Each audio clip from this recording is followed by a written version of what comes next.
Olá pessoal, muito boa tarde a todos. Hoje, dia 9 de janeiro de 2023, começamos o ano quente, né? Começamos aí o ano com um decreto de intervenção federal no Distrito Federal.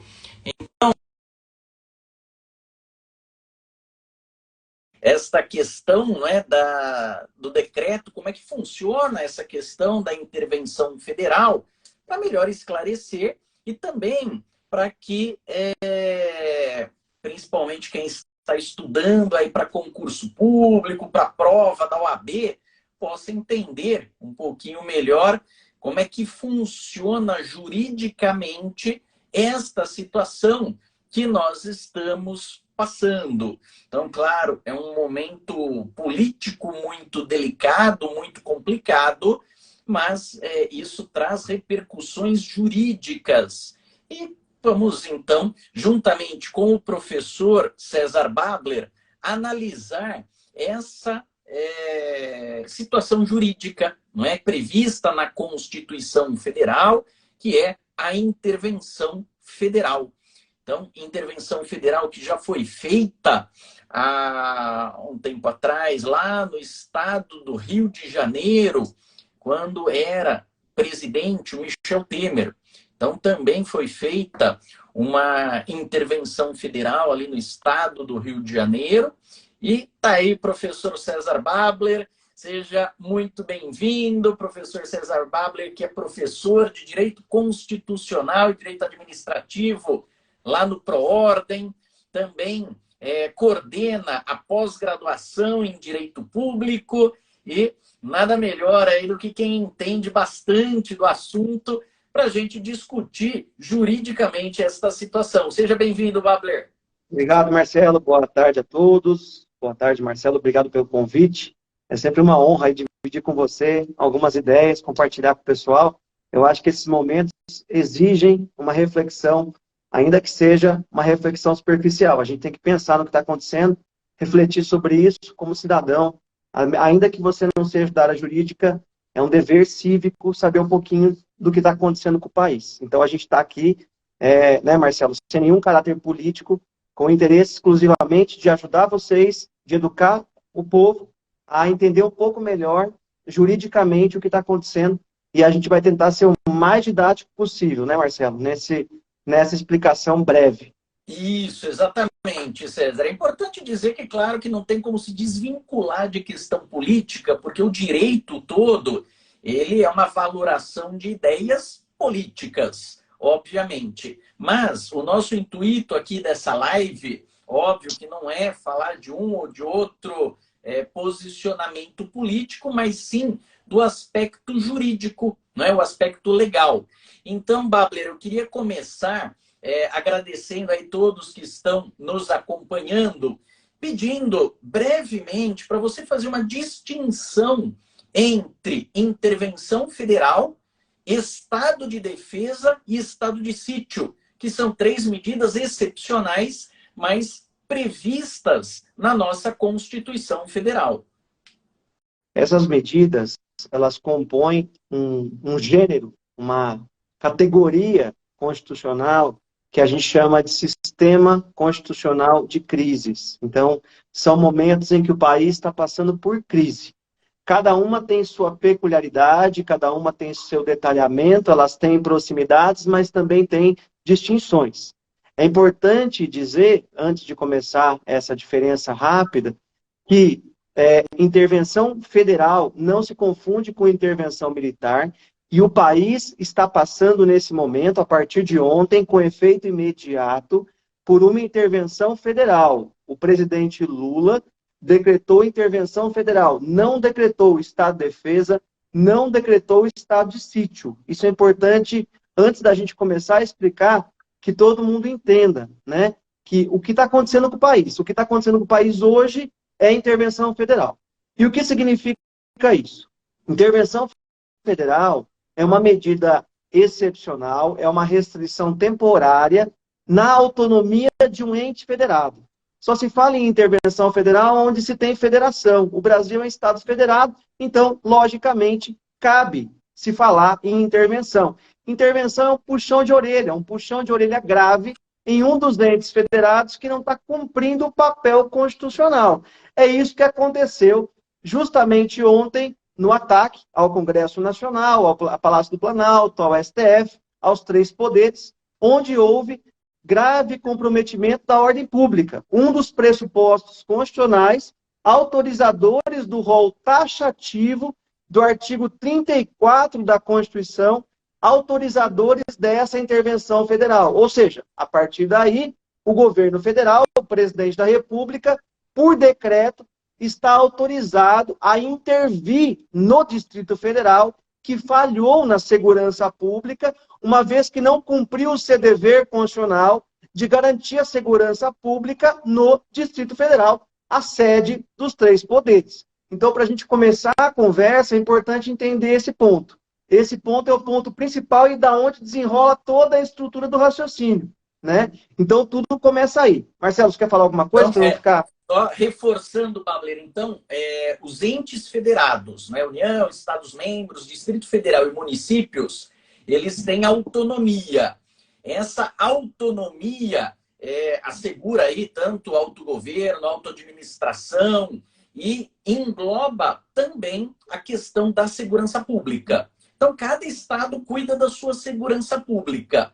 Nesse caso específico, como o governador do Distrito Federal, no entender do presidente da República, não cuidou adequadamente da segurança pública e, por isso, determinou a intervenção federal, que foi, aliás, César, o que aconteceu também lá no Rio de Janeiro, quando o Michel Temer foi presidente da República, não é isso? Exatamente. Em 2018, houve também uma intervenção, só que aquela intervenção, né, Marcelo, aproveitando o gancho, aquela intervenção no Rio de Janeiro durou quase um ano, né? Foi do começo do ano até o fim do ano. Exato. Essa vai durar menos de um mês, ela vai até o fim do mês de janeiro. Isso. Ela tem prazo para acabar. Aí que eu queria até conversar com você, Babler, para explicar. O decreto, então, de intervenção, ele é de competência do presidente da República. O presidente da República, ele editou esse decreto no dia 8 de janeiro, com prazo de validade até o dia 31 de janeiro.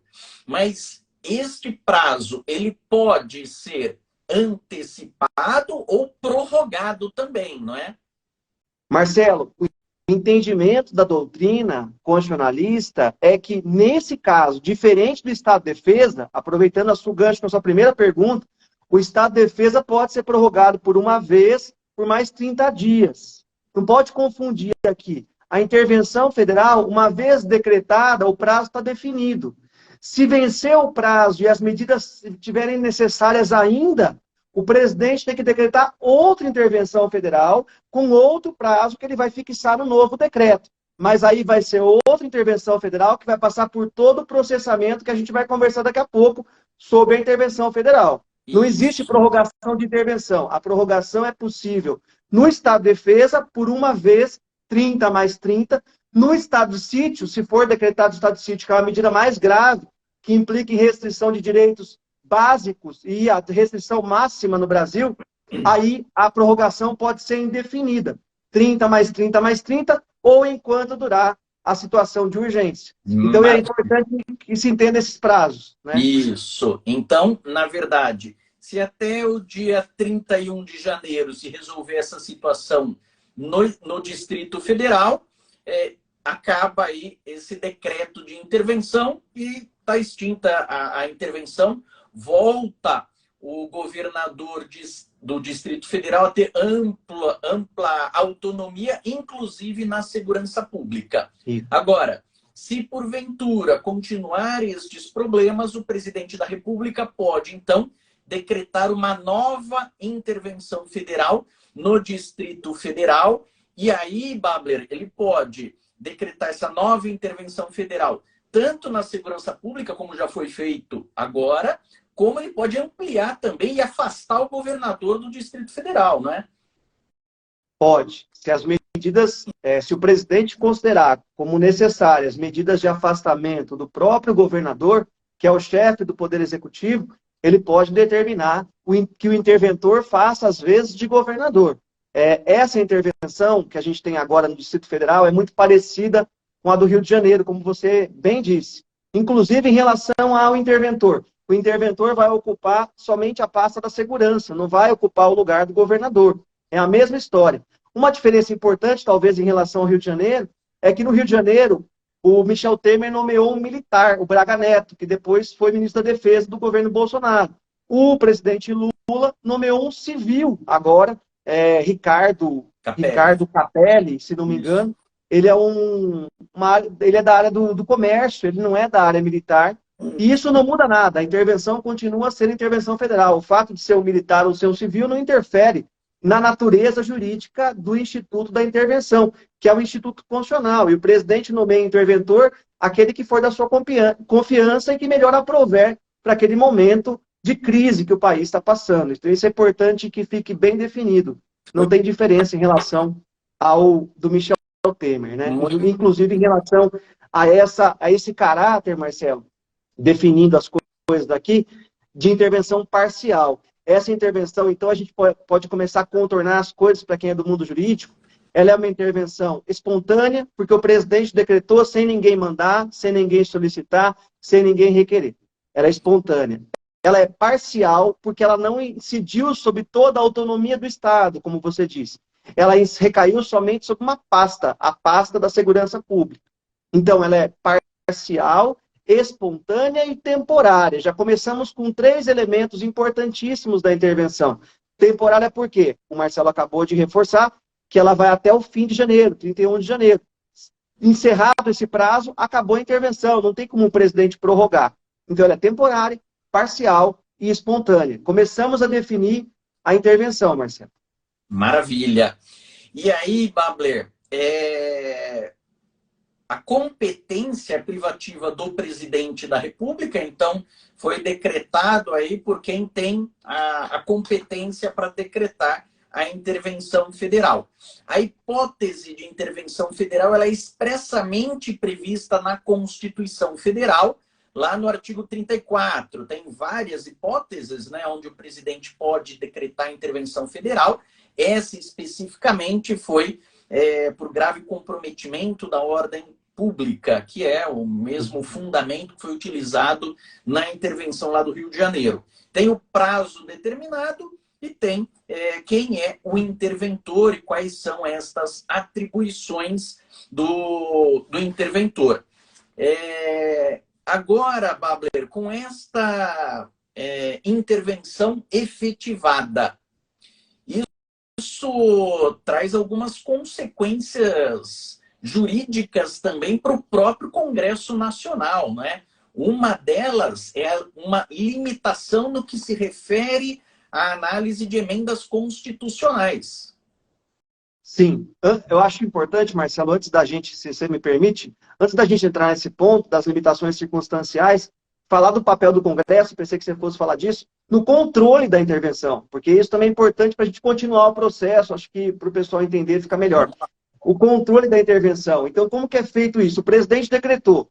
Ela é temporária, parcial, acabamos de ver tudo isso. De competência privativa do presidente, está tudo certinho. Mas agora ela vai ter que passar pelo crivo do Congresso Nacional.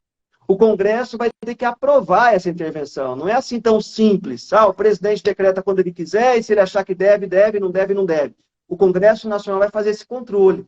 Esse controle já foi levado para o Congresso, o presidente já mandou mensagem para o Congresso. O Congresso foi convocado extraordinariamente hoje para deliberar, deve estar deliberando em convocação extraordinária, porque eles estão de férias. E olha que interessante, Marcelo, que eu não vi nenhum detalhe nas mídias aí falando. Quem vai deliberar sobre isso não é o Congresso novo, que não tomou posse ainda. É o Congresso antigo, que está sendo convocado extraordinariamente. Então é o Congresso na vigência do governo Bolsonaro, que trabalhou na época do governo Bolsonaro, que vai deliberar agora acerca da intervenção federal decretada pelo presidente Lula. É interessante isso. Então, o Congresso será convocado por maioria absoluta, maioria simples, o Congresso vai deliberar a respeito da aprovação ou não dessa intervenção. Maioria simples, é importante isso, porque tem diferença de quórum de maioria absoluta, e nesse momento de convocação extraordinária, nem todos comparecem. E aí, se eu tentar jogar uma maioria absoluta, talvez não consiga aprovação. Então, é importante a gente ficar bem atento com isso, né? Maioria simples, aprovação, 24 horas eles têm para deliberar sobre isso. Já estão nesse momento de deliberação. A partir daí, eu acho que tudo leva a crer que a intervenção será aprovada. O Congresso continua exercendo um papel fiscalizatório, que é função típica do Legislativo, fiscalizar os outros poderes. Ele continua exercendo a fiscalização nessa intervenção, para ver se não tem abuso, se não tem alguma violação a direito. E a partir daí, ela vai durar até 31 de janeiro, momento a partir do qual ela vai cessar. Então, a gente tem esse perfil constitucional, o presidente decreta, tem os requisitos da intervenção, 7 hipóteses constitucionais, rol taxativo, decretou parcialmente nesse caso, temporariamente, vai até 31 de janeiro, o Congresso Nacional vai ficar de olho. Um detalhe importante só, Marcelo, nesse processo que eu não vi ainda, não sei se você se atentou também, talvez sim, a questão dos órgãos de consulta, o Conselho da República e o Conselho de Defesa Nacional. Segundo a Constituição Federal, esses órgãos devem ser ouvidos na decretação de intervenção federal, Estado de Defesa, Estado de Sítio. E não foram ouvidos pelo presidente Lula ontem. Eu acho que não deu tempo, em razão da urgência, do momento que está vivendo o país, o presidente Lula não ouviu os conselhos. Mas ele tem que ouvir. Então, eu acredito que nesse momento ele já está ouvindo esses conselhos, porque a oitiva é obrigatória. Embora a Constituição preveja que a oitiva tem que ser prévia, teoricamente, o presidente Lula, antes de decretar a intervenção, teria que ter ouvido os conselhos. Mas ele estava em Araraquara, numa situação de outro momento político, não dava tempo de ouvir os conselhos, era urgente. Então ele decretou, como fez o Michel Temer em 2018, decretou e aí ouviu depois os conselhos. Então eu acredito que, por prudência, o presidente Lula vai ouvir os conselhos, para evitar até um abuso na intervenção e que seja evada de inconstitucionalidade. Porque a intervenção tem que ter a oitiva, tem que ter, repito, a oitiva dos conselhos da República, que é um conselho mais político, e Defesa Nacional, que é um conselho mais técnico, mais estrutural, operacional. Sim, exatamente, César. Então, só resumindo aí, é necessário ainda ouvir o Conselho de Defesa, o Conselho da República, tem lá a composição dos artigos 89 e 91 da Constituição Federal, e você bem observou, os deputados e senadores eleitos agora em outubro, eles iniciam a sua legislatura apenas no dia 2 de fevereiro. Portanto, eles iniciam a legislatura depois que já terminou, inclusive, essa intervenção federal. Por isso que serão ouvidos ainda os, vamos chamar assim, né, antigos deputados e senadores. Porque realmente eles precisam acompanhar essa intervenção federal, validar essa intervenção federal, até para evitar, claro, qualquer tipo de abuso que venha a acontecer. O Paulo, nosso ex-aluno lá da FADTU, o César, ele está perguntando se, ao invés do presidente ter adotado essa intervenção federal, se existia alguma outra medida que ele poderia adotar. Teria aí alguma outra forma que não essa medida mais grave, não é? Mais radical, que é a intervenção federal? Olha, Paulo, eu acho que a situação é urgente. Eu acho que o presidente agiu bem em decretar a intervenção federal nesse momento, para evitar qualquer transtorno que fosse decorrente desse inicial. O país não pode, de alguma forma, verificar ou se deparar com uma ruptura desse sentido. Eu acho muito perigoso. Então, eu acho que o presidente agiu bem em decretar a intervenção nesse momento. Tem pressuposto constitucional, está tudo certinho, a Constituição ampara o presidente nesse sentido, e ele fez o que tinha que fazer. Agora, se a coisa piorar, e aí eu já vou entrar na primeira pergunta do Marcelo, se a coisa piorar, nada impede que o presidente, durante a intervenção, agora em janeiro, ainda decrete um estado de defesa. O estado de defesa é uma medida que não impede a intervenção, eles conversam entre si, um não impede o outro. O estado de defesa já serve para restringir alguns direitos. Então, a intervenção federal não restringe nenhum.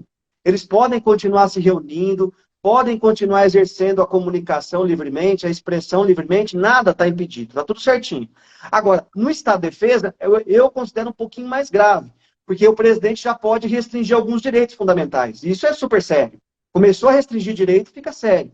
E aí ele pode restringir, por exemplo, o direito de reunião, o direito de comunicação, para impedir que essas pessoas voltem a se reunir, por exemplo, em acampamentos. Né? Eu estou dando só um exemplo para vocês visualizarem isso. Os acampamentos são manifestação da reunião, da expressão, e isso pode ser cerceado num momento de estado de defesa. Detalhe, que o presidente decreta estado de defesa é para locais determinados, uma calamidade ou uma grave comprometimento da ordem em local determinado, ou seja, se no Distrito Federal continuar esse problema em relação à segurança pública, mesmo com a intervenção, nada impede ele de decretar um estado de defesa, que é uma medida um pouquinho mais, é um grauzinho a mais. E vai ficar, então, o Brasil, nunca tivemos isso, vivendo intervenção federal junto com o estado de defesa. Né? Eu já considero bem grave isso. E aí, num passo maior, num passo mais longo, né, Marcelo? Ele poderia até mesmo decretar o estado de sítio, mas eu acredito que não vamos chegar nesse ponto. Né? Não estamos para isso. Não é esse momento. É o que a gente espera, né?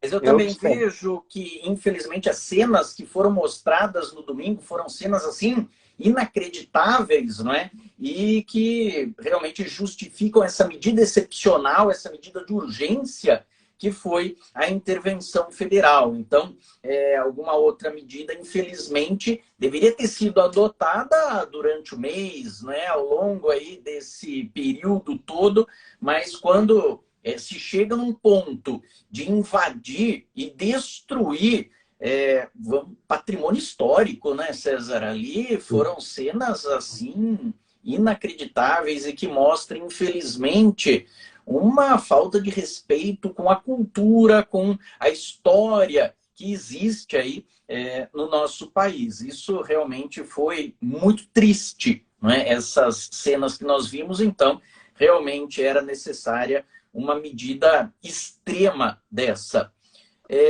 Agora, César, é só importante, eu gostaria só de reforçar que esta medida, a intervenção federal, não tem nada a ver com o que muitos falavam aí de intervenção militar. Intervenção militar não existe sequer previsão desta possibilidade num Estado democrático, não é?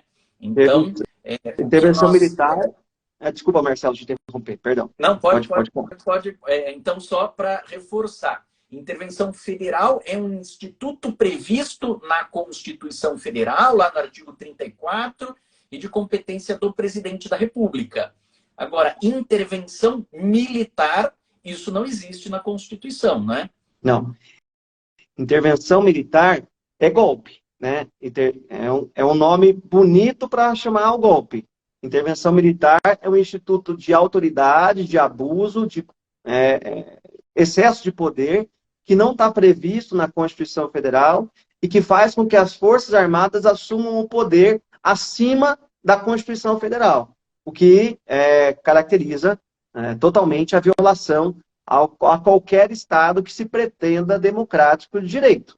Então, a partir do momento que a nossa Constituição se proclamou Estado democrático de direito, o Brasil é assim, enquanto formos assim, não podemos ficar regidos pelas Forças Armadas. As Forças Armadas são um poder subordinado ao presidente, que é do Executivo. Executivo, então, está num patamar. Legislativo está em outro. Judiciário está em outro.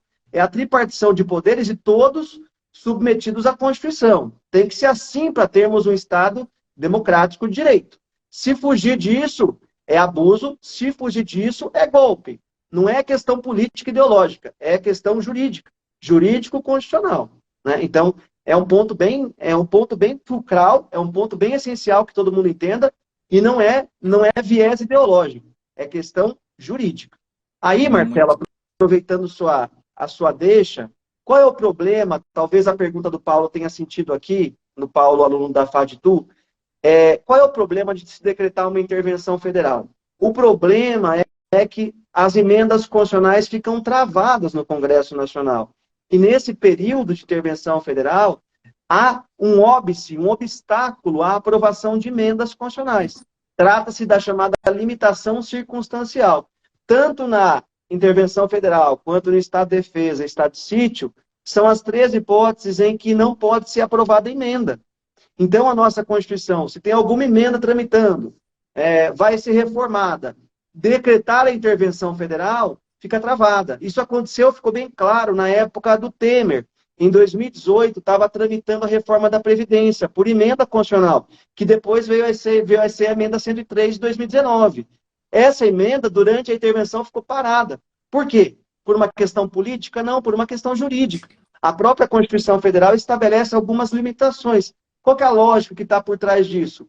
Se a gente está em crise, e a gente começou conversando que crise é intervenção federal, estado de defesa, estado de sítio.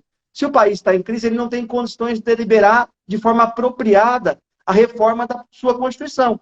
Por isso, se convencionou que durante esses estados de crise, o país não podia, na sua Constituição, ser emendado, ser reformado. E aí se impede a reforma constitucional, se impede a emenda constitucional nesse período de crise. É esse o motivo pelo qual na intervenção federal não se estabelecem emendas. Então esse é um problema também político do presidente ao decretar a intervenção, ele barra o Congresso na aprovação das emendas. Então tem todo esse jogo, é um jogo mesmo político que está por trás.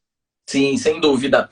Agora, Babler, nós vimos aí que o ministro Alexandre de Moraes do STF, ele afastou o governador de estado, governador do Distrito Federal, né, por 90 dias. Não vou entrar nessa seara, porque aí se refere à questão criminal, de competência, inclusive criminal, não é? Se é possível ou não, isso vai ficar para uma outra live aí com os professores de processo penal. Mas, na nossa parte aqui de constitucional, com a determinação do afastamento do governador do Distrito Federal, assume, então, o vice-governador. E o vice-governador, exercendo agora as funções de governador do Distrito Federal, ele não tem, então, ingerência sobre a segurança pública, porque nós temos o decreto de intervenção federal do presidente da República na segurança pública. 2, o ministro do STF que afasta o governador de estado. Então, assume o vice-governador e o vice-governador não tem possibilidade de atuar na segurança pública porque está a cargo do governo federal. É isso, do interventor, não é? É isso? Perfeito. Perfeito, Marcelo. É uma situação até inusitada, que a gente não viveu isso ainda. Então, nesse momento, a gente vai ter uma intervenção federal incidindo sobre o Distrito Federal, cujo governador vai estar afastado, não está sofrendo intervenção, mas está afastado. E aí o vice vai assumir sem a pasta, sem poder ter o controle de uma das pastas, que é a pasta da segurança, porque nesse período, durante todo esse período, e ele vai ficar mais um tempo ainda, né, como vice, assumindo a função de governador, durante todo esse período ele não vai poder ter ingerência na pasta de segurança, uma vez que o interventor vai estar fazendo esse papel, assumindo a função do secretário de Segurança Pública. E assim, o que não impede, né, Marcelo, de toda, e aí a gente vai usar uma outra live para fazer isso, de toda a responsabilização criminal desses envolvidos, do governador, do secretário de Segurança, porque existe uma teia de omissões estatais aí que devem ser apuradas, né? Isso é um princípio básico do direito, além do princípio ético, é um princípio básico do direito de se apurar a responsabilização de quem deu causa. Então, isso precisa ser verificado e apurado. Eu acho, Marcelo, que uma questão interessante que eu tenho visto nas redes, eu não vi ninguém falar sobre isso, e também a gente nem conversou sobre isso, a questão que estão falando de terrorismo, né? Eu acho que a gente pode esclarecer um pouquinho para o pessoal. Eu tenho ouvido muito falar, o ato terrorista, esses terroristas. Eu não sei se... Eu não sou criminalista, acho que você pode falar melhor, mas eu não sei se enquadra exatamente no crime de terrorismo, na lei de terrorismo. Pelo que eu vi, superficialmente não enquadraria, mas eu não tenho autoridade para falar disso. Mas eu tenho visto aí, só para a gente enquadrar, a gente não tinha combinado nada disso, só para a gente enquadrar, porque eu tenho visto muita gente falar, gente boa, falar de não à anistia. Essa questão é importante porque a anistia está prevista na Constituição e a gente pode conversar sobre isso a partir do momento em que a gente definir se teve terrorismo ou não. Porque daí tem uma consequência jurídica para isso, na própria Constituição Federal. Você não acha legal a gente falar um pouquinho sobre isso? O Sim, que você sim. acha? Exato. Veja, eu também entendo, Bárbara, que atos de terrorismo aí fica meio difícil de se enquadrar. É muito forçado, eu entendo, colocar aí como ato de terrorismo. Você tem, sim, crimes contra o Estado Democrático, que inclusive teve a revogação da Lei de Segurança Nacional e foi inserido no Código Penal a Lei de Segurança Nacional, né? Então nós não temos mais aquela lei de 83 autônoma, mas os crimes foram basicamente todos eles inseridos no Código Penal, e estes fatos se enquadram perfeitamente ali no artigo 359-L dos crimes contra o Estado Democrático, e que tem pena alta, tá, César? São apenas ali de 4 a 12 anos, salvo engano. Mas atos de terrorismo, entendo que não pelo menos, né, o que está sendo divulgado, que está sendo noticiado, eu acho que não se enquadra.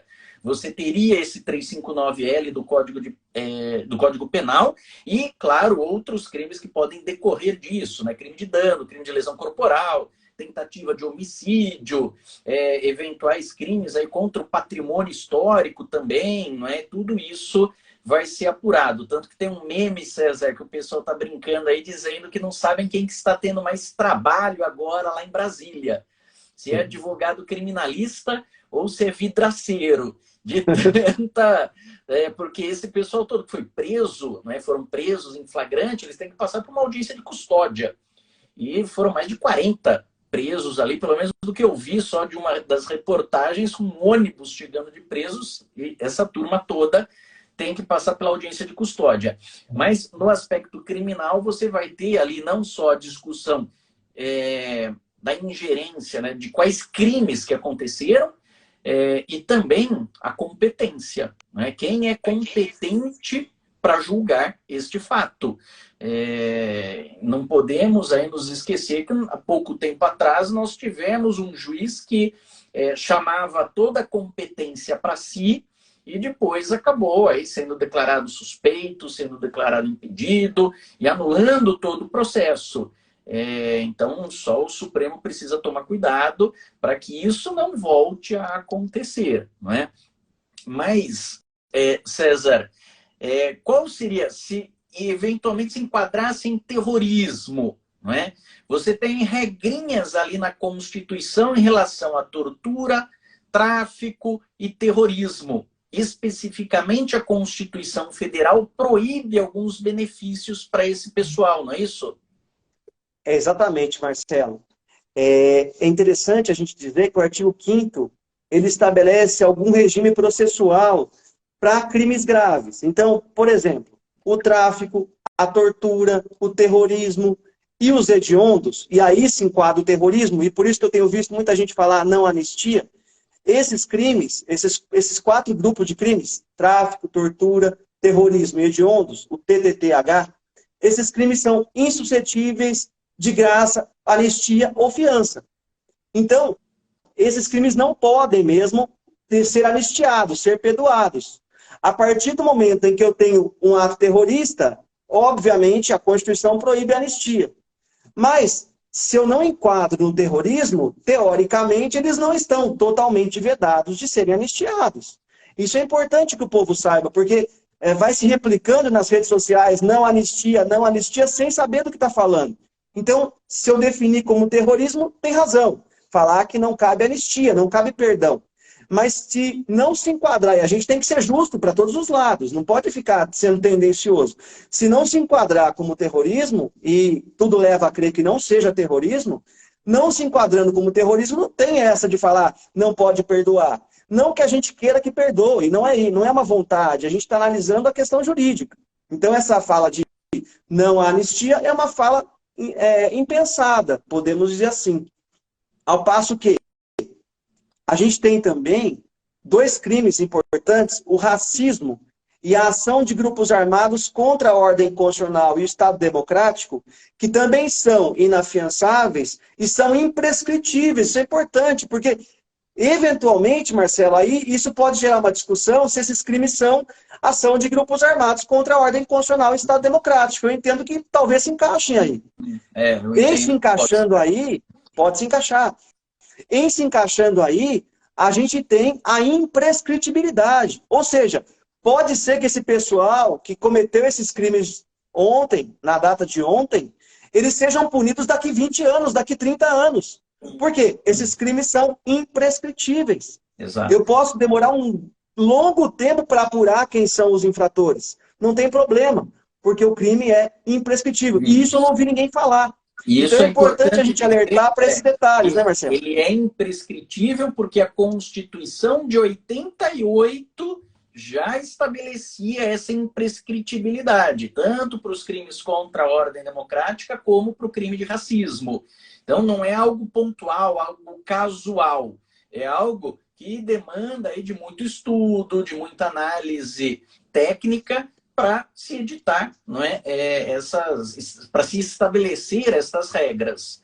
Agora, César, o pessoal que estava simplesmente se manifestando contra o governo que foi eleito, esse pessoal que não usou de violência, que não invadiu nenhum dos três poderes, eles têm assegurado constitucionalmente a livre manifestação de pensamento. Então, quem, por exemplo, estava lá na frente de um quartel acampado, ou quem estava ali caminhando com alguma faixa na Praça dos Três Poderes, esse pessoal não comete crime, né? Eles estão exercendo aí o seu direito constitucional de se manifestar sobre qualquer assunto. Exatamente, Marcelo, eu concordo com você. Eu acho que a gente tem que ser bem ponderado aí e não colocar todo mundo no mesmo balaio, porque não estão no mesmo balaio jurídico. Cada um no seu. A manifestação, a gente tem que garantir isso, porque isso é o direito constitucional. A partir do momento que a gente fala eles não têm, isso vai se voltar contra todos. Então, eles têm direito à liberdade de expressão, eles têm direito de reunião, todos têm direito à liberdade de reunião, manifestação, expressão, todos. Isso é um direito fundamental, tanto que está nos direitos individuais, cláusulas pétreas.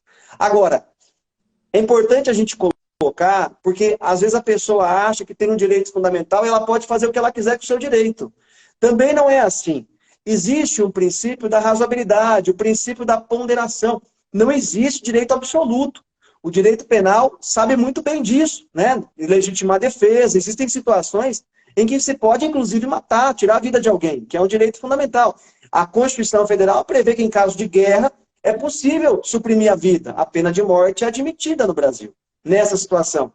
Então, pensando nisso, por esse raciocínio, a gente tem que, se o direito mais importante, que a vida é suprimível em situação excepcional, mas todos os outros são relativizados. Então, eu não posso falar que eu tenho minha liberdade de expressão, a manifestação do pensamento, a reunião de forma absoluta e livre. Você exerce seu direito na medida em que você não afeta outros interesses ou direitos fundamentais superiores.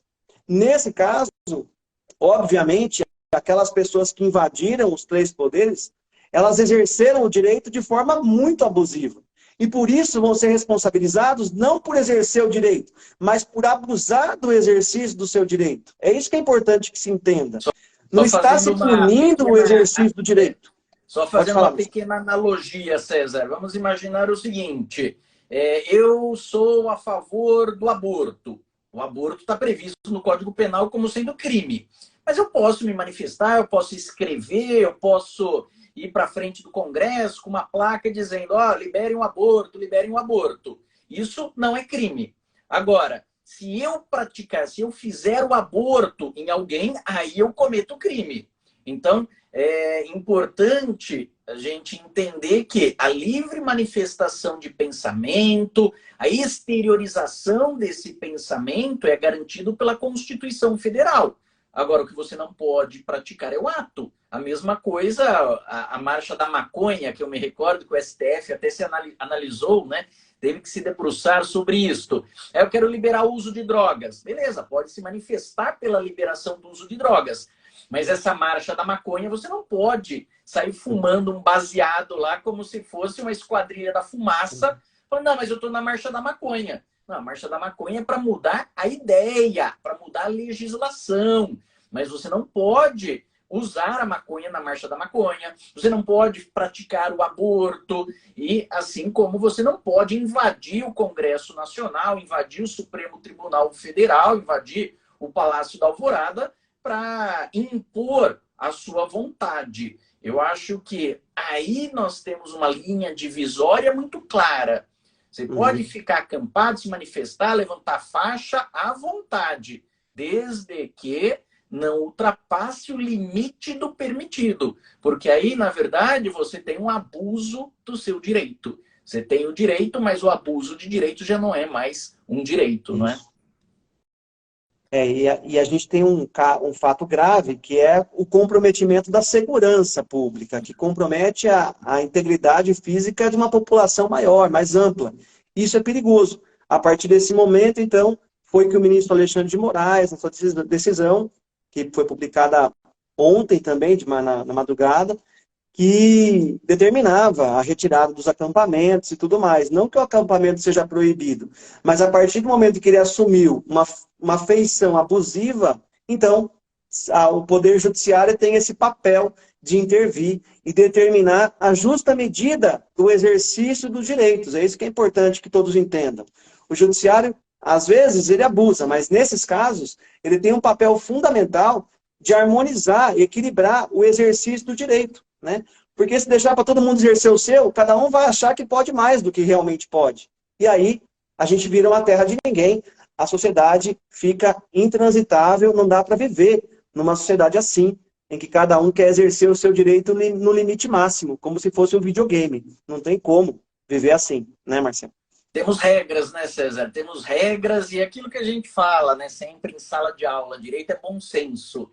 Então, desde que você use o seu bom senso, dificilmente você estará violando uma regra do direito. Agora, a partir do momento que você ultrapassa isso, destrói cadeiras, quebra vidro, destrói quadros, relógios históricos, aí realmente não tem como se justificar uma atitude dessa, por pior que você entenda que seja o governo, por mais insatisfeito que você esteja, existem as medidas legais para isso. Nós estamos ainda num Estado democrático de direito, ou seja, o direito prevalece, a lei deve ser observada e quem não estiver contente vai buscar os meios legais para isso. Você tem desde a possibilidade de análise de responsabilidade criminal, como também de eventual infração política. Então, eu não gosto de determinado ministro do STF, pode ser pedido até o impeachment de um ministro do Supremo Tribunal Federal, mas tudo isso regulamentado pela lei, seguindo os trâmites legais. Assim como, César, gostaria só de ressaltar também, esse pessoal todo que invadiu o Congresso, quebrou e certamente vão acabar respondendo pelo crime do 359L do Código Penal, tem o direito à defesa também. Será assegurada a audiência de custódia para eles. O juiz, no caso concreto, vai analisar se cabe a liberdade provisória ou se vai ser decretada a prisão preventiva. Vai ter um devido processo legal com o advogado, com o Ministério Público, para que se cumpra a Constituição Federal. Então, não é porque eles desrespeitaram a lei que você simplesmente pega, invadiu o Congresso, quebrou ali, pegaram a toga do Alexandre de Moraes, então joga ele no porão e deixa ele lá de 4 a 12 anos no porão. Não pode. Por quê? Porque nós temos aí o Estado de Direito. A lei tem que ser cumprida. O Estado não pode descumprir a lei porque alguém descumpriu a lei contra o Estado. Senão o Estado está se igualando a esse cidadão. E eu acho que nosso papel aqui de professor, né, César, de operador do direito, é justamente chamar a atenção e reforçar com todos os nossos ouvintes exatamente isso. Nós temos os meios legais para se buscar o seu direito. Fazer justiça com as próprias mãos é crime, inclusive, previsto no Código Penal como exercício arbitrário das próprias razões. Então, às vezes você precisa agir de forma mais firme, às vezes você precisa usar uma palavra um pouco mais grossa, até nós, operadores no âmbito do direito penal, temos muito esse problema, às vezes, mas sempre amparados pela lei, sempre buscando os meios legais, que eu acho que é assim que se constrói uma sociedade baseada no direito, não é, César? Exatamente. Eu acho que a gente tem que, na dúvida, antes de pensar alguma coisa, se vou fazer ou não, pensa o que você falou, Marcelo, bom senso. Tô agindo corretamente? Eu agiria assim se fosse na minha casa? Eu agiria assim se fosse no ambiente privado? Porque é difícil entender, mas o Congresso Nacional é nossa casa também. Numa democracia, o poder é do povo, né? O artigo 1º é bem claro nesse sentido. A soberania é popular. Parece demagogia isso, mas é muito concreto, né? É muito concreto na estrutura jurídica democrática. A gente tem que pensar nisso, é a casa comum. Então, se eu vou lá destruir aquele local, eu vou destruir a casa comum, e depois quem vai arcar com todo esse custo é a própria população, toda a população vai arcar com isso agora. Então, isso vai acabar indiretamente incidindo nos tributos, na carga de impostos, etc. A gente acaba não percebendo, mas a gente mesmo vai pagar a depredação que nós, moradores da casa comum, fizemos. Então, é uma coisa um pouco insana, né, até de se pensar. Então, a gente tem que pensar racionalmente, olhar para esse lado, né, mais reservado e falar, olha, minha casa, talvez, pensando assim, a gente consiga agir com um pouco mais de prudência. Eu acho interessante também, Marcelo, a gente deixar claro assim, que o povo que abusou do direito responde, mas os governantes também devem responder. A gente não está passando pano para governante nenhum. Eu acho que o povo que abusou do direito responde, o governante que não fez o que tinha que fazer, seja ele quem for, do governo que for, deve responder por isso, garantindo, como você disse, o devido processo legal. Diga, Marcelo. E aí é importante até em relação ao governante, o César, reforçar o seguinte: o governante ele tem um problema criminal que vai ser investigado, mas ele tem um problema político também, não é? Porque se ficar demonstrada que a omissão proposital levou à ocorrência destas situações todas, essa situação antirrepublicana permite, inclusive, o processo de impeachment, que não tem nada a ver com direito penal, mas é sim uma infração político-administrativa e pode acabar acarretando, eventualmente, um impeachment de um governador, não é? De um vice-governador, de um secretário ou até de um ministro. É importante demonstrar que existem esferas de atuação. Uma no âmbito criminal, mas tem uma outra, que aí essa que você entende muito bem, que é a infração política administrativa, né, César? Que pode gerar um processo de impeachment em relação a esta omissão feita, que deixaram chegar nessa situação.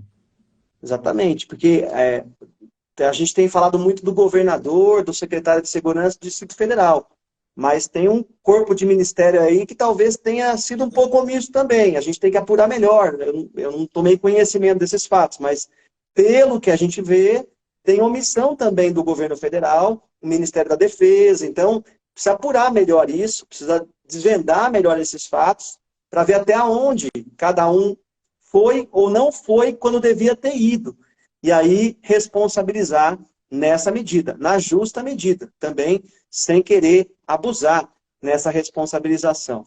Acho importante a gente olhar para os dois lados, não só para quem atacou o Congresso Nacional, quem atacou ao Palácio Planalto ou o Supremo, mas também quem deixou que isso acontecesse. Eu acho que tem aí uma falha grande do governo, eu fiquei assustado quando eu vi ontem, uma falha grande do governo, local, federal e distrital, bem grande nessa segurança para deixar acontecer isso, né? Não importa o partido que seja, mas eu acho que isso tem que ser devidamente apurado. Se estamos numa democracia, não é só o povo que responde, todos têm que responder com base na lei, né? O Estado de Direito preconiza essa fisiologia, esse regramento jurídico. Sem dúvida. A Sandra está perguntando, César, com relação aos financiadores, se eventualmente forem identificados, eles respondem na medida da culpabilidade deles no âmbito criminal E, se eventualmente forem aí autoridades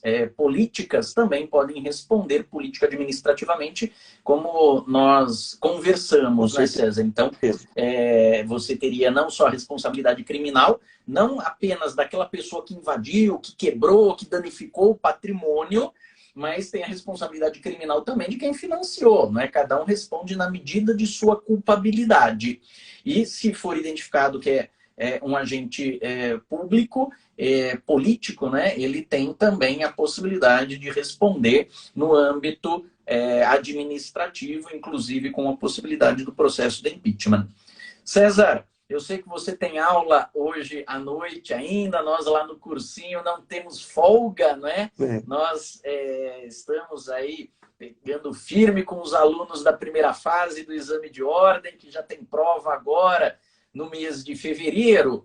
E eu gostaria, então, só agradecer bastante a sua participação, não é? Sua disponibilidade. Nos pegaram aí no recesso para comentar sobre esse assunto que chocou, eu acredito, que o Brasil inteiro. Foi algo assim, realmente, em que nós ficamos perplexos, não só pela agressividade, mas também pela omissão, né, em deixarem chegar numa situação dessa.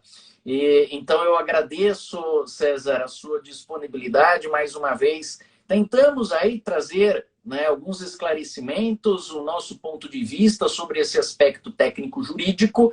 Infelizmente, não deu para nós respondermos aí a todas as perguntas, foram várias pessoas que entraram. Eu tentei, aí, na medida do possível, abarcar aí a maioria dos questionamentos, peço desculpas, mas vocês têm aí os nossos contatos, né? Fiquem à vontade para entrarem em contato e tirar dúvidas. E alguns alunos perguntaram, Babler, se essa questão da intervenção federal pode cair no exame de ordem. E eu já vou até adiantar, antes de te passar a palavra. Acho que não pode cair, acho que pode despencar isso daí no exame de ordem, não é? Com certeza, Marcelo. Agora então, que está na moda a intervenção novamente, é um tema muito visado pelo examinador, na primeira fase, principalmente, do exame de ordem. Então, o pessoal fica atento aí para esse tema que é super importante. Eu te agradeço também, Marcelo, sempre muito bom trocar uma ideia com você, acho que compartilhar isso com os alunos, a gente tem a mesma visão praticamente das coisas, né, e se complementam, acho que fica bem legal para o pessoal entender. Também estou à disposição, e eu acho que se os fatos mudarem, se a coisa caminhar de forma mais grave, a gente está à disposição para fazer uma nova live, explicar de novo o que está acontecendo e dos emaranhados que disso podem advir. Queria terminar com uma frase que eu li hoje, do Demetrio Magnoli, na Folha de São Paulo. Olha que interessante, ele diz: a democracia não é fraca. Fracos são os políticos que têm a obrigação de protegê-la. Eu acho que nesse momento essa frase é muito adequada. E para essa live que a gente tratou, não só do abuso do direito do povo, mas também dos governantes, isso eu acho que tem que ficar muito claro na cabeça de todos. Então é isso, Marcelão, te agradeço bastante. Espero que em breve a gente se encontre aí, tomar um café. Muito um abraço. Obrigado. Eu vou tentar salvar essa live e colocar ali tanto no IGTV como no YouTube. Aí depois se eu conseguir fazer isso, a gente faz a divulgação aí para vocês. Tá bom. Obrigadão, César. Forte abraço a todos. Boa semana. Tchau, Até tchau. mais. Tchau, tchau.